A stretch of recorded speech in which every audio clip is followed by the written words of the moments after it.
you play soccer? Yeah, I Hey, play. this way. Dribble through the cones. I'm girls. retired Let's now. Go. Dribble through the cones. Cool. Let's go, Emma. Grab your ball. Let's go.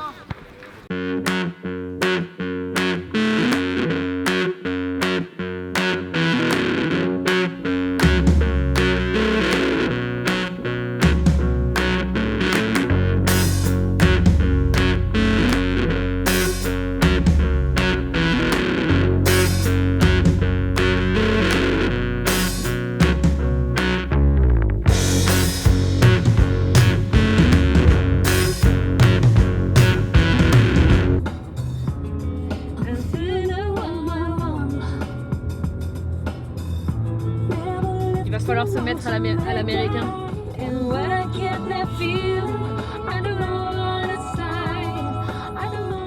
Les États-Unis, pour nous Français, c'est l'Eldorado du football. Ici, on parle de soccer et à l'origine, il appartient aux femmes. Allez, on s'échauffe un peu là. Réveille-toi un peu, Ginette. Little Miss Soccer. Et ça claque. Nous sommes devenus fans de Miam et de toute l'équipe américaine lors de la Coupe du Monde 99. Une finale remportée à domicile devant plus de 90 000 spectateurs. La nation étoilée a tout gagné et n'est pas rassasiée. J'ai toujours rêvé de jouer ici, où les footballeuses sont reconnues et respectées. Ce rêve américain, finalement, je le vis par procuration, en suivant la capitaine des Bleus, Amandine Henry. Ça m'a fait une drôle de sensation quand tu vois déjà tout le stade rempli, les fumigènes, vraiment un stade de garçons, à la limite une ambiance vraiment, une très belle ambiance et tout ça. Donc tu as vraiment envie de te battre rien que par respect par rapport au public, quoi, déjà. Comme le championnat il est assez compétitif, et ben tu sais pas si tu peux perdre contre le dernier, tu peux gagner contre le premier. C'est un peu... ouais, c'est dur, mais en même temps, c'est ce qui fait le charme aussi de cette ligue. La National Women's Soccer League, le championnat élite et professionnel. Toutes vivent de leur passion et pratiquent dans des conditions idéales. Un football physique à l'esprit combatif.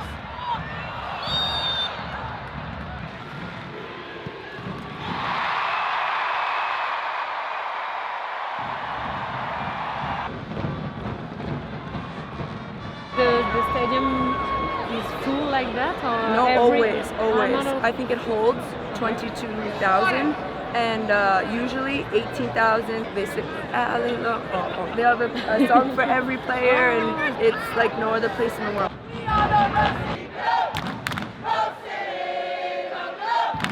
It's a city that loves to empower females and they love women in sports and complete support of women who play and you see it's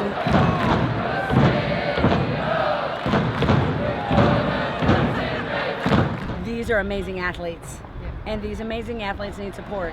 So it's important for us, not just me, but for all of us, to make sure that they know they are professional athletes and we love them. We are for supporting our neighbors and our friends and our family. If you are gay, if you are transgender, if you're a male, if you're a female, we're not going to just sit down and say this is sports. This is life, and you cannot get out of politics. You cannot. Saying that you're not political is privilege.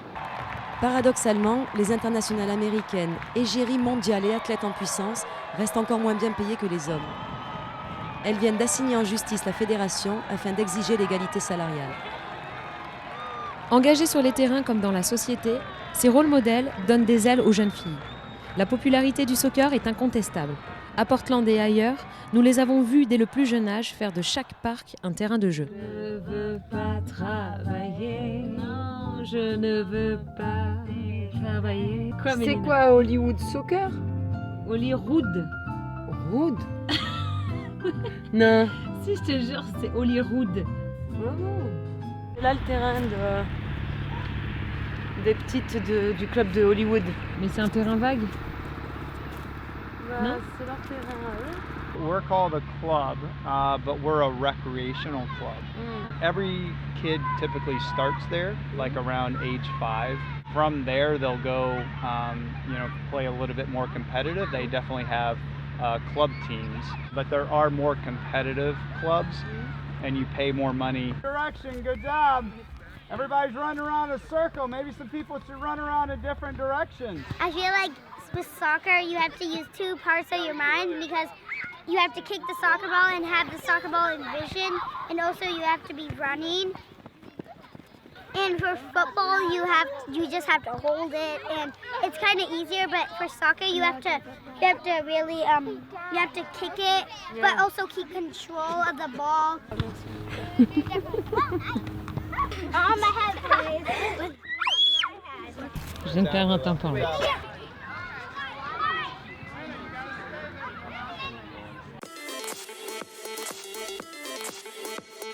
Pour embrasser ensuite une carrière, la fédération américaine structure la pratique des meilleurs jeunes autour de la Development Academy. Ce programme réunit 65 clubs de tout le pays et organise des championnats régionalisés très compétitifs.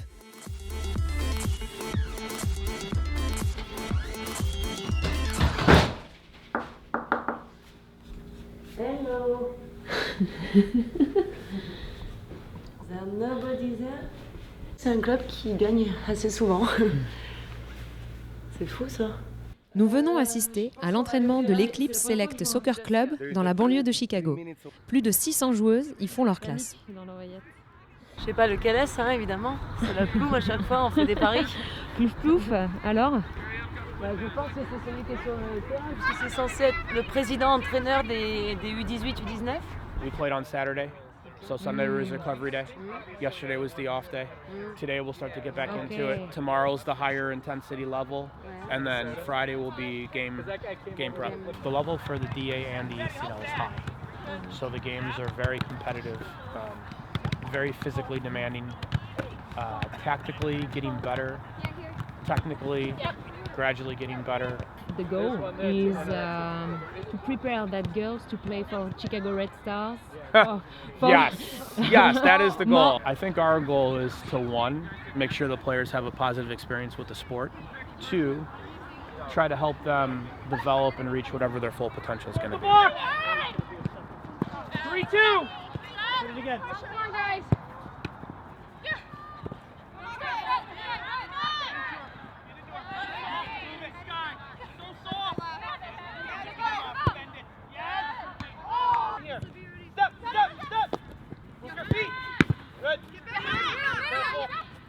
The players don't earn money at 18, for example. Earn money? Yeah, no. College scholarship. Yeah, okay. Figure on average a college scholarship $50,000 a year. So if one of our players gets 50% for 4 years, they get $100,000 off their college.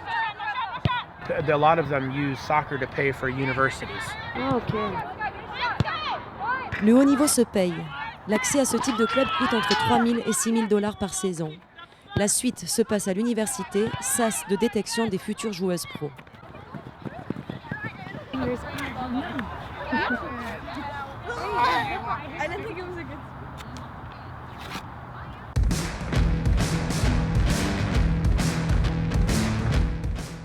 Le meilleur soccer à Chicago est celui des Red Stars, l'équipe phare de la ville, pensionnaire de la National Women's Soccer League.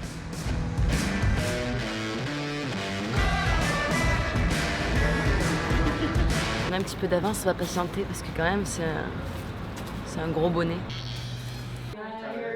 All the pro clubs have a different model. There are 3 that own MLS, men's soccer clubs at the first division, and also women's. And they have much more what you're describing. They have academies and youth clubs, more like where I think we've got to get to eventually. But then there are 7 more independent clubs, and that number will change. I think we'll get less and less independent because it's hard to keep up. But each of us can make, within some range, our own decisions. If they even have one. So when we sat and designed this league, we knew we had to take costs out because you can't count on the revenues for a while. And that's part of why the US Federation, the Canadian Federation, the Mexican Federation agreed to pay the salaries for their players to be in this league. That was the big change in NWSL. She coaches all over, different places in Chicago. She could probably tell you. We live here. If you keep walking, you hit the zoo. You can go down through the zoo to get to Old Town. Ah, ok. Have you been to the zoo? No. Keep walking. Okay. You'll be in the zoo. Oh, perfect. Bye. Thank you, bye bye. Moi, il faut aller au zoo.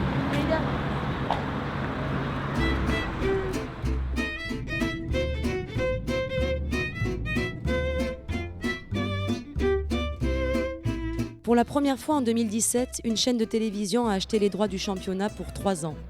Nous sommes à Lifetime, c'est la chaîne de télévision qui diffuse la NWSL, le championnat de soccer féminin. On a rendez-vous avec Evan, je tairai son nom parce que Silverman.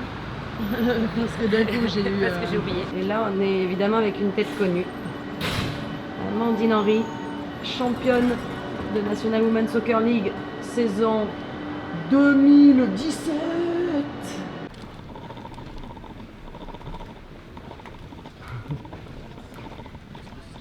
If we wanted to help grow the league and really be invested in it as a company, we needed to have an investment stake in the league itself and not just broadcast the games.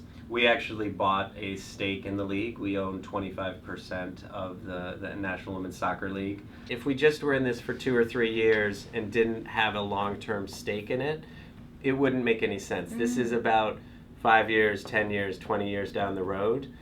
Major League Soccer has been around 20 plus years here in the United States. The National Women's Soccer League has only been here 5 years. Obviously, women's sports are not as accepted in the United States or in the world as men's sports. We still have a long way to go as a country and as a society embracing women's sports. They still are not treated at the same level always as a lot of the men's sports are. Faute d'audience, ce partenariat a pris fin cette saison après seulement quelques matchs. Preuve que le pays du soccer n'est pas qu'étoile.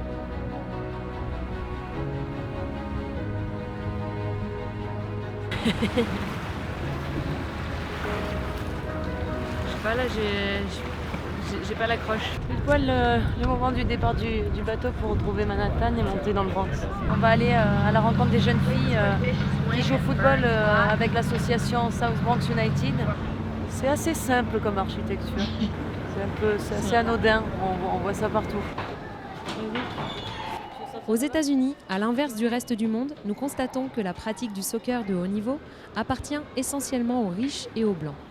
L'association South Bronx United questionne son accessibilité et l'organise pour les jeunes issus majoritairement de familles immigrées et défavorisées. Elles préparent leur séance, elles s'entraînent le mardi, le jeudi et elles ont les matchs le dimanche.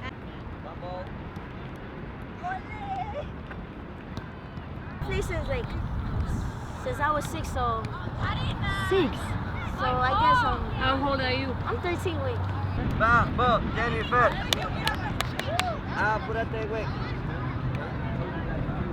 It's Andrew.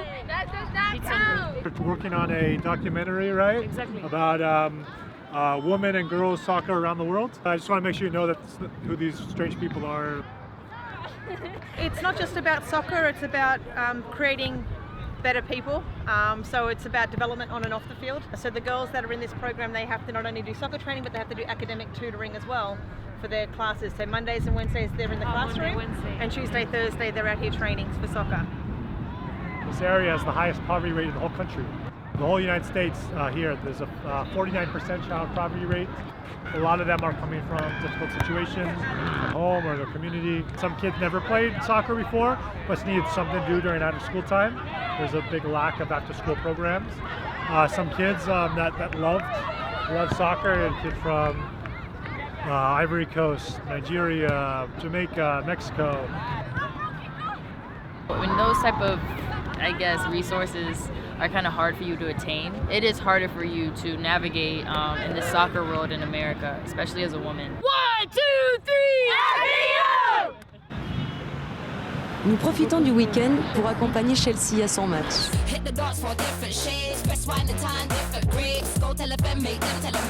It's more about having them grow as an individual and developing skills on the soccer field that's going to help them in their everyday lives. Ladies, get back into your positions!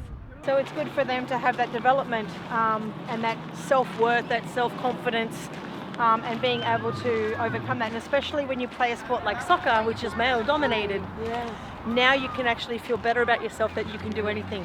It's really, really important for these girls because now they hopefully will go out and find jobs as well that are outside the stereotype roles, and they're doing it because they love it and not just because they're told they have to do that kind because it's the way, you know, so they're thinking outside the box, they're getting outside the box.